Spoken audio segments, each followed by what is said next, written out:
जिल्ह्यात सातत्याने सुरू असलेल्या संततधार पावसामुळे अंधारी नदीला महापूर आला. त्यामुळे नदी काठावरील बराचसा परिसर प्रभावित झाला आहे.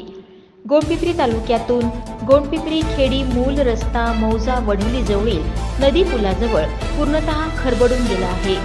त्यामुळे या परिसरातील वाहतूकही बंद आहे.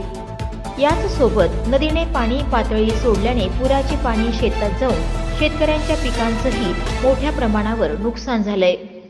आज स्थानिक भाजपा पदाधिकाऱ्यांनी या ठिकाणी भेट देऊन पूर परिस्थितीची पाहणी केली. बांधकाम विभागाच्या अधिकाऱ्यांना भ्रमणध्वनी करून लवकरात लवकर या रस्त्याची डागडुजी करावी अशी विनंती केली.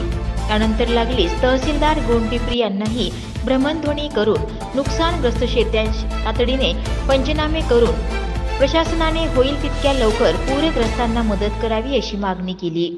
यावेळी माजी जिल्हा परिषद अध्यक्ष देवराव भोंगळे, तालुका अध्यक्ष बबन निकोडे, राकेश फूल, सुहास माडुरवार, संदीप पौरकर, बाळू दिंगलवार, गणेश मेरुगवार, शिथिल लोणारे, मनोज वनकर, मायाताई वाघाडे, रणजित लांबडे, साईनाथ भोयर, रवी खेडकर, किशोर चौधरी, गुरुदास चौधरी, रामदास चंद्रगिरीवार, किशोर माडुरवार, उमेश भोयर, कार्तिक बट्टे, विशाल चंद्रगिरीवार, अमित भोयर, शुभम कालगटवार, पियुष पौरकर यांच्यासह इतर लोकांची उपस्थिती होती.